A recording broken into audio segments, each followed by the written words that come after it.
Hi, good afternoon. It's Marcel here again, and welcome to Home Language, SP and FET. I think some of you are on teaching prac, or most of you may be on teaching prac this week. And today's lesson goes on the lesson plan, which is very important for the week that you are at schools observing, as well as for assignment 1. So I'm just going to proceed with what today's lecture is going to be about. Hopefully the overview of all the tasks will help some of you to get going on them. I think for week 1 everything has closed, but you have until Friday to complete the week 2 task. There we are, week 3, lesson plan review is the topic, and here we go. Right, a roundup of week 1 were all those tasks. It's all closed now. Thank you to those who have now completed those activities. Not everyone has completed CAPS activity 1, and I'm not sure why, as well as the mind map and other things. The mind map, the CAPS activity, and the online reflection task were the most important. Week 2 is still open. Tasks must be completed by Friday night. It's the tracking on Moodle, which is based on the lecture last week, the curriculum documents for home language. You've also got a CAPS quiz, which is not a CAPS quiz, Moodle quiz on that as well. The survey for the textbook, as well as a short little case study on Kalani in Mrs. Wallace's classroom. So let's have a look. I've been watching the menti.com and seen from the 19th right till today how the textbook acquisition is going. So on the 19th, most of you didn't have it. Okay, only 33% of you had the textbook. By the 20th, that had grown. Nearly half of you had the textbook, 47%. On the 21st, looked like 50-50. Most of you had it, and some of you didn't have it, but it was half-half. And then today, happiness, it's starting to overtake. The yes is overtaking the no, and 54% of you now have the textbook. You'll see that you really do need the Ferreira textbook because it does help you with a lot of the theory, the understanding of the lectures as you work through it. I've also used Colleen quite a bit for the lesson plan today. I hope this helps. The Ferreira book goes back to 2009 and does not have very up-to-date information on the CAPS document. So I've been relying on Colleen for that one.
We've got the assessment guide here, and as you can all see that the assignment 1 is actually due on the 2nd of March. That's about a week and a half's time. However, I know there have been some difficulties with getting into teaching pracs and late registrations, so I'm possibly going to extend that till the 10th of March, but I will confirm that later. In the meantime, if you are in schools, please start noting the task. I'm going to go over that as well, so you can start thinking about your assignment 1. So if you look at your lesson plan, which is in your assessment guide under general in ECI, you'll see that you have to observe your teacher teaching. We're thinking about reading, listening, and oral lesson because this is basically what you're going to be doing in this semester as part of your English methodology. So have a look at the TEHFS document for one of those, the reading, listening, or oral lesson that your teacher may be presenting. Speak to her about it or him about it. And then you're going to then design that lesson plan from your teacher. So your teacher's going to teach an oral lesson and you're going to design the lesson plan on the templates that I've got now in today's lesson, today's class as well.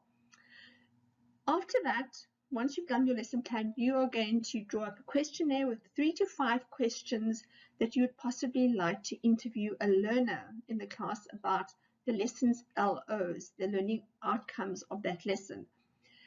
You will have to submit your questionnaire and give a summary of the interview responses. So once your teacher is teaching, have a look at the LOs, and then you will have to go and speak to one of the learners and ask them what the learning outcome was.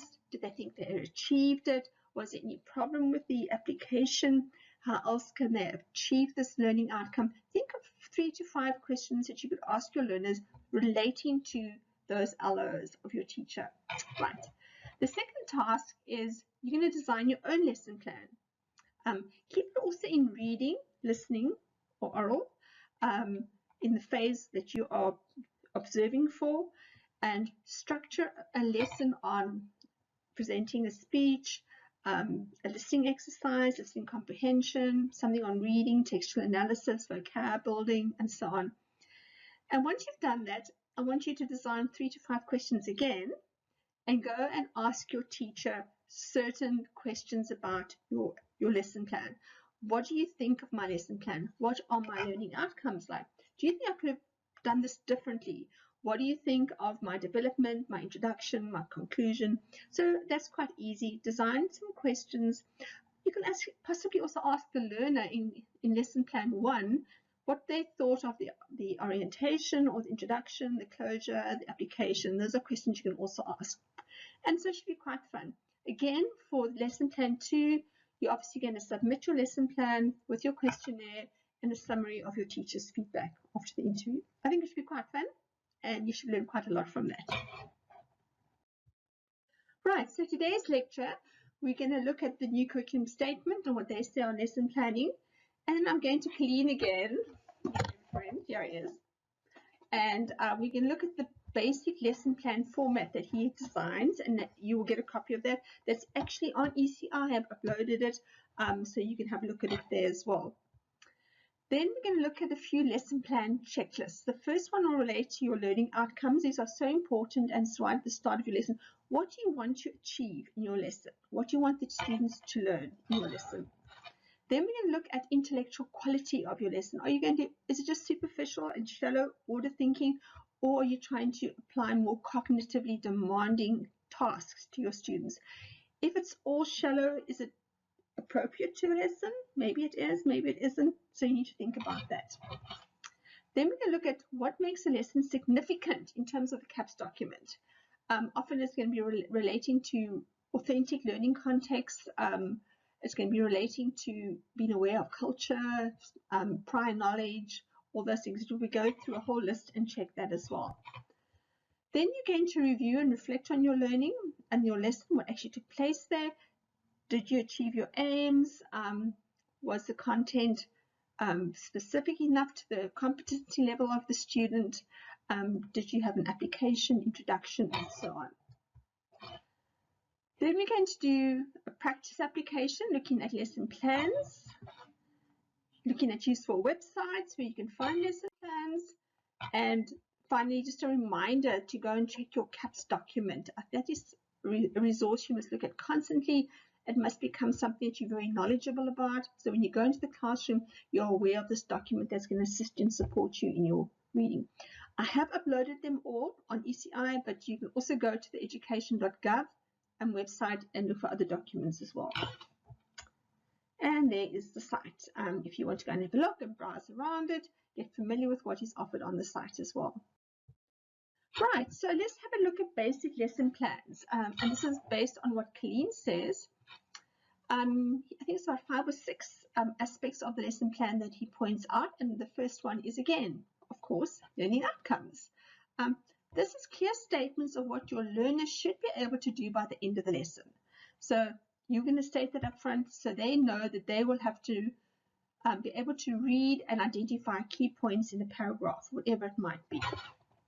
But go back to the CAPS document and check on the statement of these learning outcomes. Then the learning content. What will the students need to understand to achieve these outcomes? What are the kinds of things they would have to know to understand how to find a key word, a key phrase, a topic sentence, and so on? Then your actual lesson introduction. This is quite an important part of your lesson because this is going to help you get the attention of your students. It's going to arouse their motivation. You can explain your lesson's purpose, which will make them know where you're going. And then you can also see which prerequisite knowledge they've got to actually build on. So introductions are vital because this is your first part of your lesson. This is where you get your students' attention. This is where you get them to buy into what the lesson is going to be about. Or you can bore them totally. You'll never get their attention. Right, it goes on then to the teaching and learning phase of your lesson. You've got to consider what you as a teacher are going to do and what the learners will do at each part of the lesson. So structure it, so what you're going to do, and for each part, what are the learners going to do. And you've got to think about your teaching strategy. We're going to look at communicative teaching next week. How are you going to facilitate or help learning? What are you going to do to ensure that they are learning? How are you going to keep them on the task? Okay? Keep them interested and paying attention. And how are you going to manage that learning environment when you've got Dylan running around and Tracy chatting to her friend and Kalani not knowing whether he should speak or read or what he should do? How are you going to get feedback from them to know that you are progressing in your lesson, that they are understanding, that they're all with you on the same page? And how you can help them to monitor their own learning? How can they check that they are progressing well? Then, of course, you've got to bring it to a logical conclusion. How are you going to do that? What are you going to finish your lesson off with? Are you going to keep to the time? Are you going to go over time? Are you going to have too much time over? How are you logically going to do this? And then assessment of learning. How are you going to get feedback from your students? Are you going to give them an application task, a little quiz? Are you going to get some feedback from them at the end of the lesson, what they liked, what they didn't like, what was easy, what was hard? How are you going to assess what has been going on? And finally, lesson evaluation. Remind you to reflect on whether your teaching has been successful. So at the end of every class, I always think about what I could have done differently. Was what I did successful? Why wasn't it if it wasn't? Why was there bedlam in the class? Or why was nobody participating? You need to reflect on these things. Right, so this is Colleen's format. It's on ECI, and you can see all the sections I was talking about are clearly listed there. They are on ECI with all the subsections to explain what you should be doing. So go and check that out. So here's your lesson. You're going to look at comparatives and superlatives. What is the LO for that? How are you going to structure the content? What tasks are you going to give? Just to keep it interesting. How are you going to introduce it to your students to make it exciting? Right. So now we're going to look at quality teaching, a checklist for us to think about how can we make our teaching more qualitative. Because first thing I must ask myself, are my LOs directly linked to the broad curriculum goals? I must check that very carefully. Do my outcome statements describe significant learning that will demonstrate realistic context? It's quite important that you always keep your learning relevant and authentic, to speak about things globally, to speak about the environment, to speak about health in realistic context. If there's something happening in the world, bring it in, make it significant and realistic. Do the outcome statements describe learning that can be demonstrated at different levels of competence? Are you just looking at superficial learning, that they understand a certain word, or are you applying that to a bigger context? So always think about how your application or tasks are suiting this. Do you know what the different levels of competence are within your class, what their different abilities are? Are your expectations appropriate? If it's a grade 8 class and there are students that can't read properly or are battling with writing, and you don't explain how to do a summary, can they get that required competence?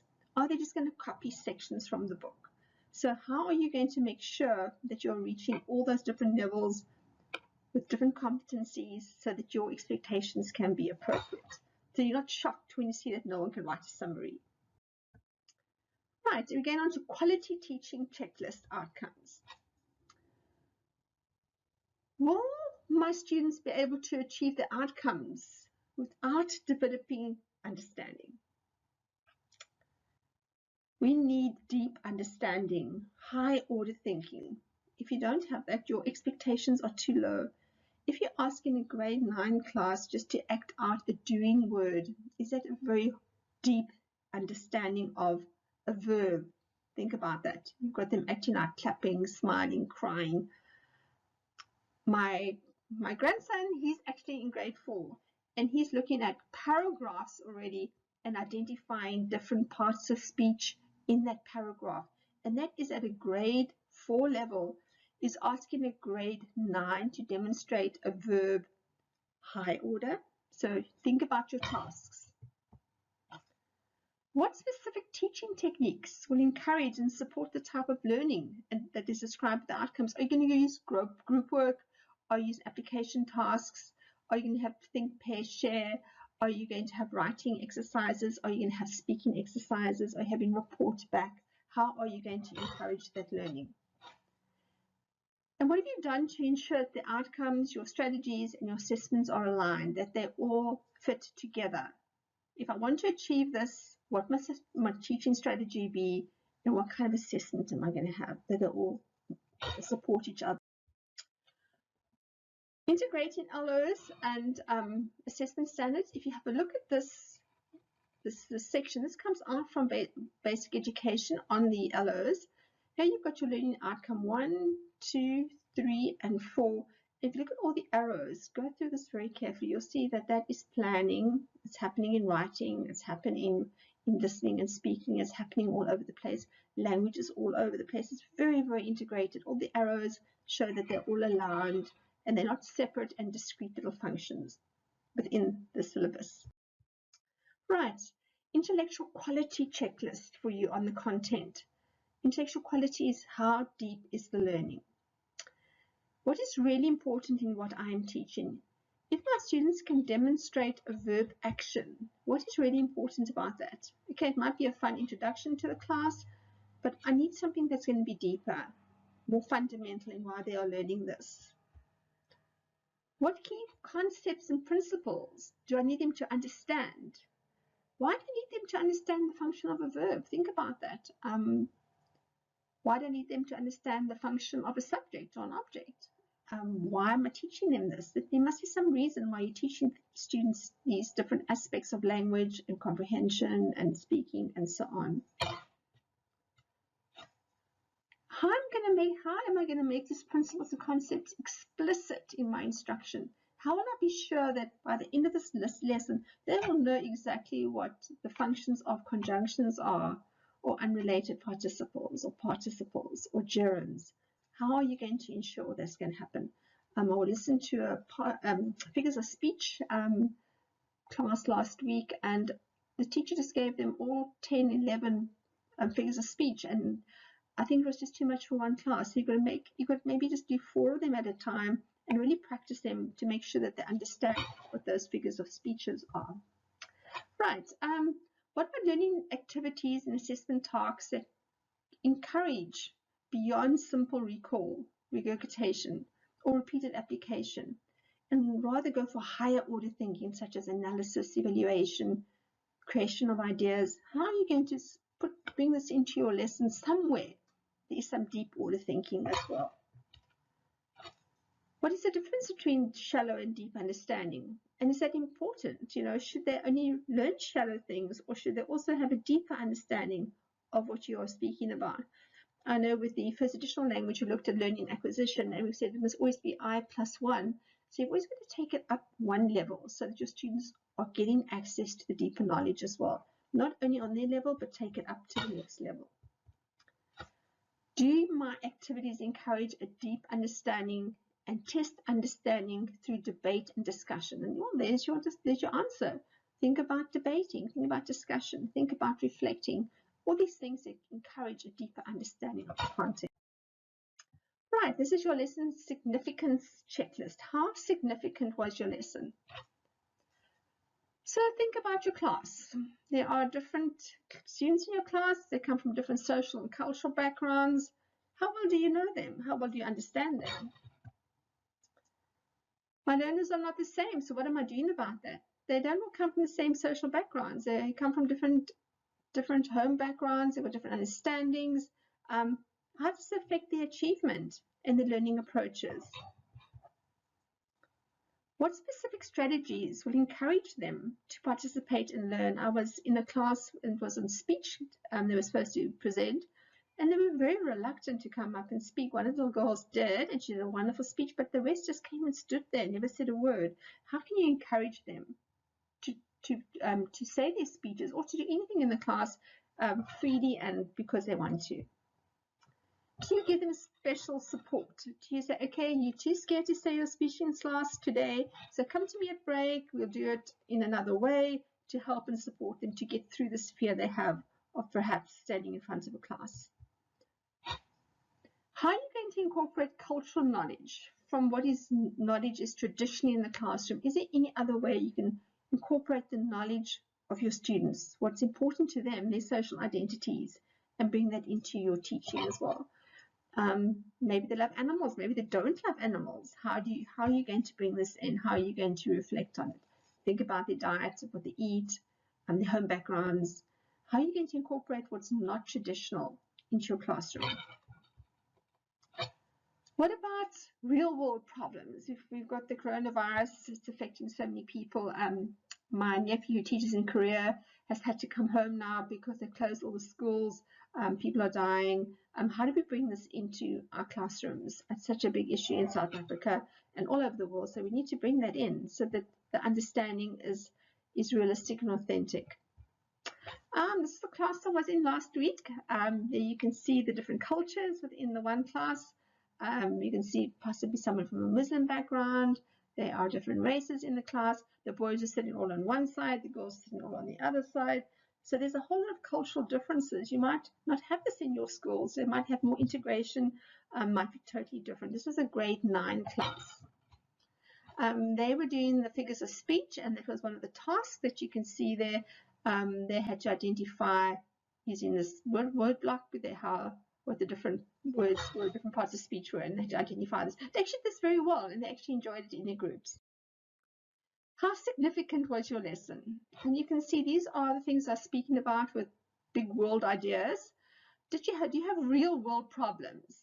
Is that the essence, the theme that makes your class relevant? Do you have an understanding of human differences? Background knowledge. A lot of your students have got different ideas of knowledge. They come from different backgrounds. How can you use this in the classroom? Cultural diversity. As I said, we've got some Muslim students, we've got Christian students, we've got Jewish students. How do we bring this all in together?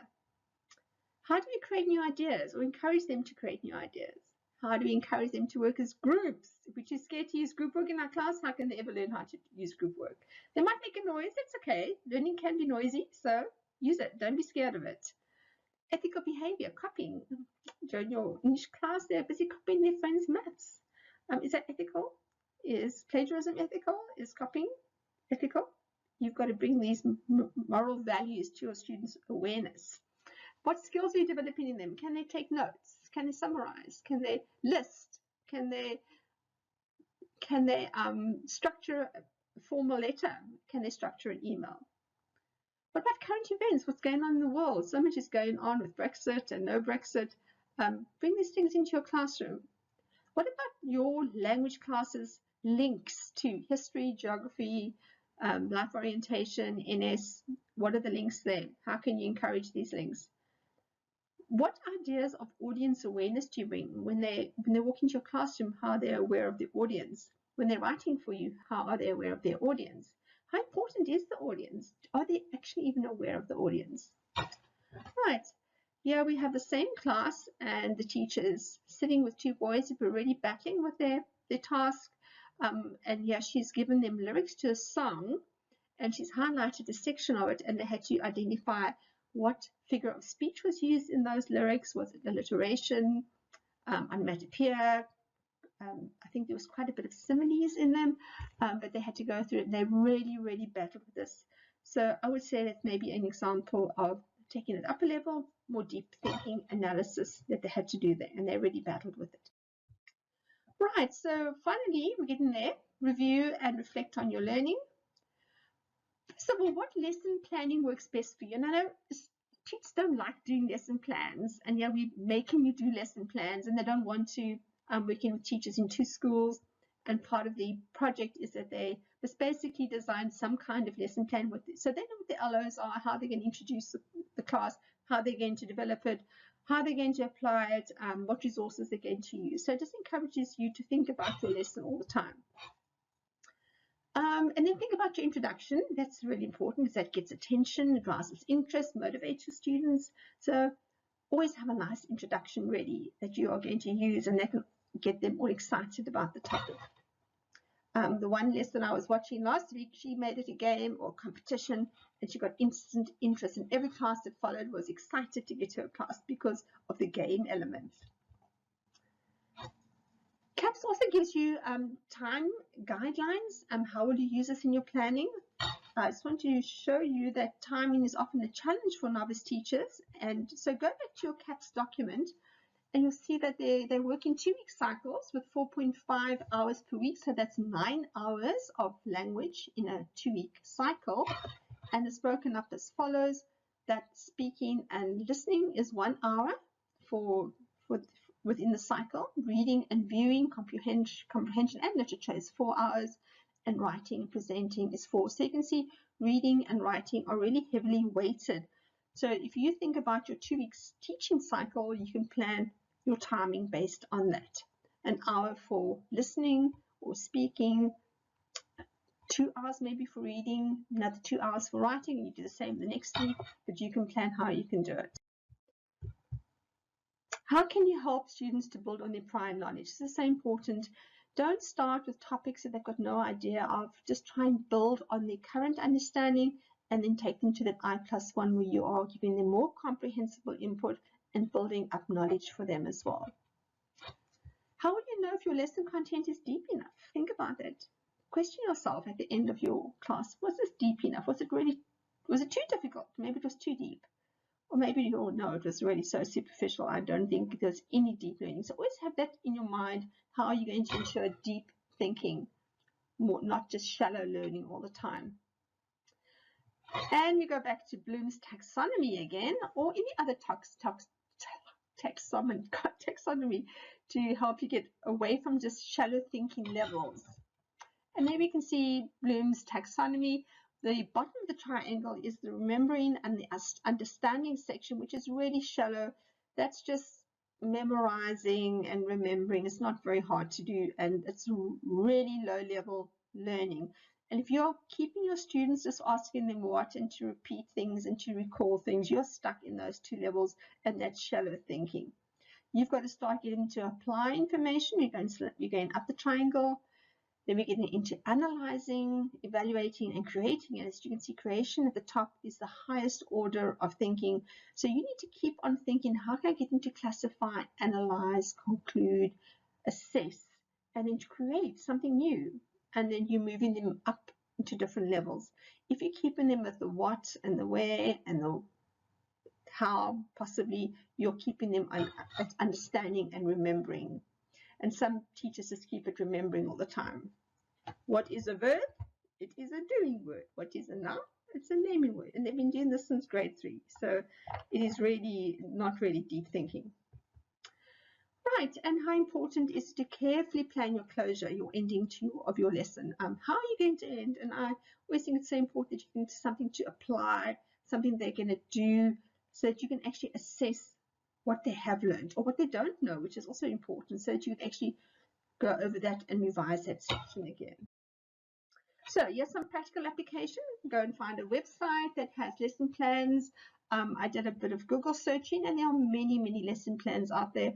The ones I've given you are very much related to the TEHFS document and the requirements there, so you can even adapt these to suit you as well. So you don't have to use them exactly as they are, as long as you've got the introductions, the closure, the application, and so on. I've got a question here. Is compare your plans with the basic template given. How if they differ? Doesn't matter if they differ, but as long as you've got the key ideas. And then here's another question. What are the challenges or dangers of using the lesson plans that someone else has developed? What would be the dangers of that? Okay, possibly your class is totally different, or you're not at that stage in their development. Maybe they haven't done that section. So you go in with a lesson plan that's not related to what you're doing or where they are in terms of their competencies, and it's going to be a disaster. So you must know your audience. Right, there's some websites as well for your teaching. If you want to use newspapers as a teaching resource, there's 3 websites you can go and look at. Check these out. Apparently, the Read, Think, Write website that I've listed here has got excellent lesson planning ideas, so go and look at that one. And then, yeah, from www.primaryschool, don't be worried about that. It's an Australian website, but they have different lesson plans and templates, and a lot of the type of work is repeated even as you get into FET and senior phase as well. So there I am in my classroom with the girls part of the class. I had fun with them. And so what is the next level? Where are we going now? So enjoy your teaching observation. Don't forget your lesson plan tasks. Go and check out ECI. I've also put on a task, quiz 3, which is 10 multiple choice questions, true, false, match, for you to answer based on this lecture. Go back over the PowerPoint. I have also uploaded the other PowerPoint, so if you feel you need the PowerPoint as well, let me know and I can upload this. But go through it carefully and think about your lesson planning for the future, because you've got teaching practice coming up as well, and this is very, very important. Right, next week is just going to be a Moodle application class. It'll give you time to work on your assignments, so you won't be seeing me next week, but you'll be seeing my Moodle activities emerging. So I'm looking forward to seeing you the following week. I think it might be a Zoom, but I'm not sure. I'll have to check that out. So have a good week, and I'll chat to you soon, either on email or next Zoom lesson or lesson. Have a good day. Ciao.